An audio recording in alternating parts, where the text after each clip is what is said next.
नमस्कार बच्चों। शिक्षा शास्त्र में अभी तक मैंने आपको 2 चैप्टर पढ़ा दिया है। दोनों चैप्टर में पहला चैप्टर आपका शिक्षा का अर्थ, परिभाषा, शिक्षा के उद्देश्य और उनका महत्व एवं उनकी उपयोगिता पहला चैप्टर था। फिर दूसरा चैप्टर था शिक्षा के उद्देश्य। ये दोनों चैप्टर ही मैंने पूरा डिटेल में पढ़ा दिया है और क्वेश्चन आंसर भी सेंड कर दिया। बुक की पूरी फ़ोटो भी खींचकर भेज दी है। आज से बच्चों मैं आपका तीसरा चैप्टर देश की वर्तमान परिस्थितियों के संदर्भ में शिक्षा के उद्देश्य, ये तीसरा चैप्टर स्टार्ट करने जा रही हूँ। Aims of education according to present condition of India. बच्चों, अगर मैं प्राचीन काल से बात करूँ तो भारतीय शिक्षा के इतिहास पर दृष्टि डालने से यह स्पष्ट हो जाता है कि शिक्षा के उद्देश्य देश, काल और परिस्थिति के अनुसार सदा परिवर्तित होते रहते हैं। सही बात है बच्चों। जब जिस समय आपकी जैसी आवश्यकता होगी, शिक्षा के उद्देश्य में वैसे ही परिवर्तन हो जाएगा। प्राचीन काल में शिक्षा का उद्देश्य अलग था। प्राचीन भारत की वैदिक कालीन शिक्षा का उद्देश्य था धर्म का पालन करना। वह धर्म प्रधान काल था। बालक गुरु गृह में रहकर ब्रह्मचर्य व्रत का पालन करता हुआ परम सत्य का अनुभव और ब्रह्म ज्ञान प्राप्त करता था। ब्राह्मणकालीन शिक्षा का उद्देश्य भौतिक तथा आध्यात्मिक उन्नति करना था। इस उद्देश्य के अंतर्गत आध्यात्मिक विकास, चरित्र निर्माण, व्यक्तित्व का विकास, नागरिकता का ज्ञान, मानसिक विकास, सामाजिक कुशलता की प्राप्ति तथा संस्कृति की सुरक्षा आ जाते हैं।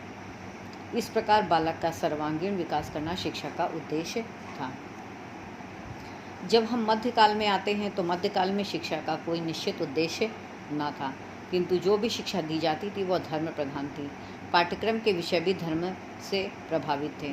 शिक्षा का प्रधान उद्देश्य धार्मिक था।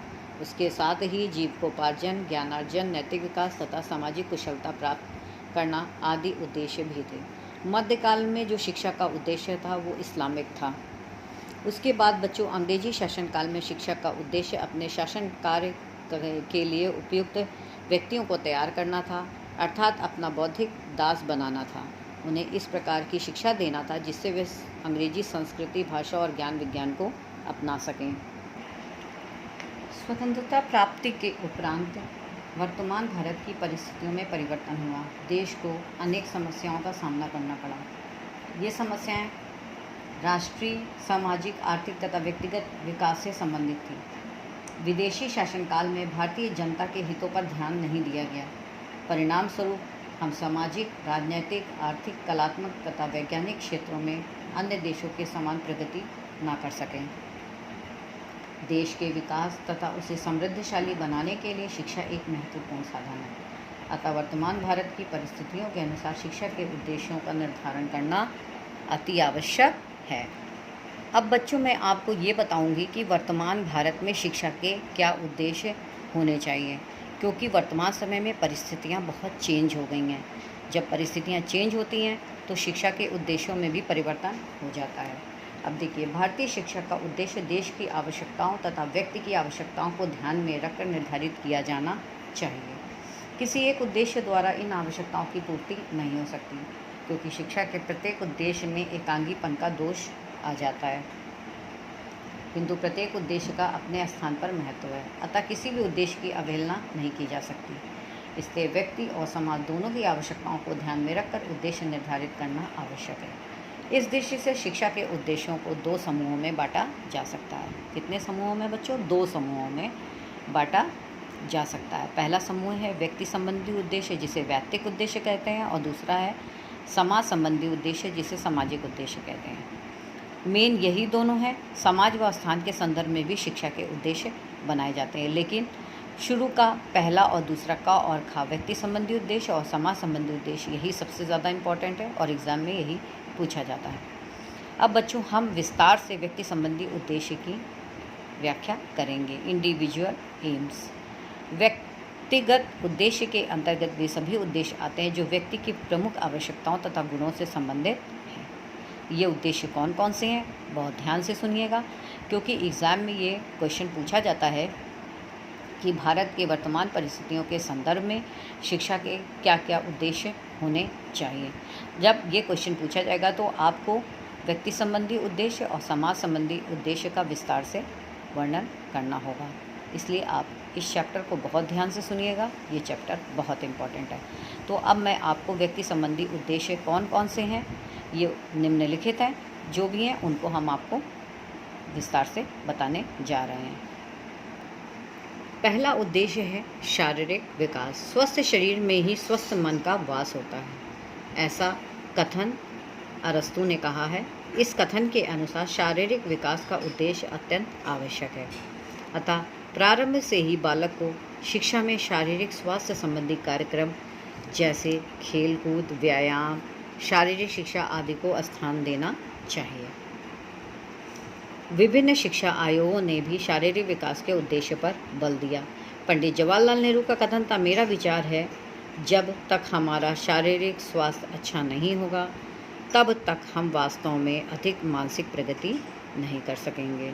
अरस्तु ने तभी तो ये कहा है बच्चों कि education is the creation of sound mind in a sound body, यानी स्वस्थ शरीर में स्वस्थ मन का वास करना ही स्वस्थ शरीर में स्वस्थ मन का निर्माण करना ही शिक्षा है। दूसरा बच्चों, मानसिक विकास। इस उद्देश्य को प्राचीन काल से ही महत्व प्रदान किया जा रहा है। इसके अंतर्गत ज्ञानार्जन तथा बौद्धिक विकास के लिए प्रयत्न करना भी आवश्यक है।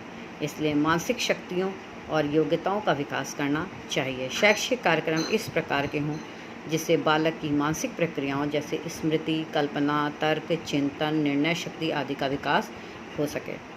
व्यक्ति, समाज तथा देश के विकास के लिए बौद्धिक गुणों का होना अत्यंत आवश्यक है। अतः मानसिक स्वास्थ्य के विकास के लिए मनोवैज्ञानिक सिद्धांतों का अनुसरण करते हुए शिक्षा का विशेष प्रयत्न करना चाहिए। थर्ड है चारित्रिक विकास। चारित्रिक विकास शिक्षा का प्रमुख उद्देश्य है। नैतिक विकास पर ही व्यक्ति और समाज की उन्नति निर्भर है। चारित्रिक और नैतिक गुणों का विकास होने पर ही व्यक्ति आर्थिक, राजनीतिक और सामाजिक क्षेत्र में सफलता प्राप्त कर सकता है। इस उद्देश्य के महत्व पर प्रकाश डालते हुए स्वामी विवेकानंद ने कहा, यदि आपने उत्तम विचारों को ग्रहण करके उन्हें अपने जीवन एवं चरित्र का आधार बना लिया तो आप उस व्यक्ति से अधिक शिक्षित है जिसने कि संपूर्ण पुस्तकालय कंठस्थ कर लिया है। चौथा, आध्यात्मिक विकास। आज भारत में प्रत्येक व्यक्ति भौतिक जीवन के विकास के लिए अधिक प्रयत्नशील है। वे प्राचीन भारतीय आदर्शों को भूलते जा रहे हैं। जीवन का विशेष लक्ष्य धन और उपार्जन द्वारा भौतिक सुख की प्राप्ति हो गई है। वास्तविक सुख और शांति प्राप्ति के लिए व्यक्ति का आध्यात्मिक विकास आवश्यक है। इस संबंध में श्री अरविंद का कथन है, शिक्षा का उद्देश्य होना चाहिए सर्वोत्तम प्रकार से विकास करने में सहायता देना और श्रेष्ठ कार्य के लिए पूर्ण बनाना। सुखी जीवन और मानवीय गुणों के विकास के लिए आध्यात्मिक गुणों में वृद्धि का प्रयत्न करना हितकर है। फिफ्थ, वैज्ञानिक दृष्टिकोण का विकास। शिक्षा में वैज्ञानिक दृष्टिकोण का विकास होने पर ही व्यक्ति तथा देश की प्रगति होना संभव है। वैज्ञानिक दृष्टिकोण ही अंधविश्वासों, कुप्रथाओं, पुराने विचारों तथा मान्यताओं का अंत कर सकता है। अतः शिक्षा का उद्देश्य इस आवश्यकता को पूरा करना है। 6 पॉइंट है व्यावसायिक विकास। बालक में आत्मनिर्भरता की भावना का विकास करना शिक्षा का महत्वपूर्ण कार्य है। व्यक्ति की मौलिक आवश्यकताओं की पूर्ति तभी हो सकती है जब वह किसी व्यवसाय में कुशलता प्राप्त कर ले और जीविकोपार्जन की समस्या को हल कर सके। व्यक्ति तथा राष्ट्र की उन्नति के लिए शिक्षा में व्यावसायिक प्रशिक्षण का विशेष ध्यान देना आवश्यक है। 7, सांस्कृतिक विकास। भारतीय संस्कृति को जीवित रखने के लिए यह आवश्यक है कि हम अपने आदर्शों का अनुसरण करें। पाश्चात्य संस्कृति से प्रभावित होकर हम अपनी भारतीय संस्कृति को तुच्छ समझने लगे हैं। यह हमारे लिए हितकर नहीं है। राष्ट्र की उन्नति के लिए तथा सांस्कृतिक विकास के लिए सचेष्ट और सजग रहना आवश्यक है ताकि अंतर्राष्ट्रीय स्तर पर भारत को सम्मान और प्रशंसा प्राप्त हो सके। 8, अवकाश काल का उचित प्रयोग। जीवन में अवकाश काल के समय का महत्वपूर्ण स्थान है। शिक्षा व्यवस्था में इस प्रकार के कार्यक्रम रखे जाएं जिनके द्वारा व्यक्ति अपने खाली समय को व्यर्थ के कार्यों में नष्ट ना करे। समय का जीवन में बहुत महत्व है, अतः उसे अवकाश काल का उचित प्रयोग करने का प्रशिक्षण दिया जाए ताकि व्यक्ति स्वयं लाभान्वित होता हुआ समाज का हित करे। 9, व्यक्तित्व का संतुलित विकास। व्यक्तित्व के विकास के लिए व्यक्ति का बहुमुखी विकास करना आवश्यक है। इसके लिए बालक की मनोवैज्ञानिक, सामाजिक, भावात्मक तथा व्यवहारिक आवश्यकताओं को ध्यान में रखकर शिक्षा प्रदान की जाए। इससे उसका शारीरिक, मानसिक, संवेगात्मक, सामाजिक तथा आध्यात्मिक विकास संतुलित रूप में हो सकेगा। उपयुक्त उद्देश्य का संबंध राष्ट्र के नागरिकों के व्यक्तिगत जीवन से है।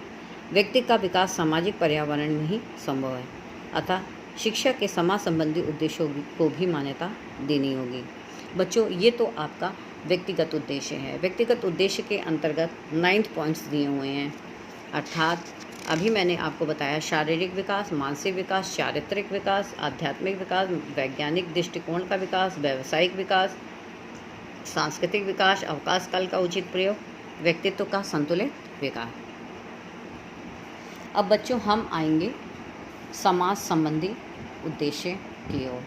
समाज संबंधी उद्देश्य के बारे में विस्तार से चर्चा करेंगे कल। आज इतना ही, और इसको ध्यान से सुनिएगा। चैप्टर के अंत में मैं आपको प्रश्न उत्तर दूंगी, जिसे आपको पूरा करना है। तो आज बच्चों आपका तीसरा चैप्टर शुरू हो गया है। पहला और दूसरा चैप्टर आप ज़रूर से कर लीजिएगा, सारे क्वेश्चन आंसर कर लीजिएगा। अति लघु, निश्चित उत्तीय, वैकल्पिक, दीर्घ, सारे क्वेश्चंस जिसमें मैंने टिक किए हैं पहले और दूसरे चैप्टर का पूरा कंप्लीट कर लीजिएगा और उसको अच्छी तरीके से याद भी कर लीजिएगा। थर्ड चैप्टर जब मैं पूरा कंप्लीट कर लूँगी तब मैं आपको लास्ट में क्वेश्चन आंसर दूँगी। तो कल मैं आपको समाज संबंधी उद्देश्य के बारे में विस्तार से बताऊँगी।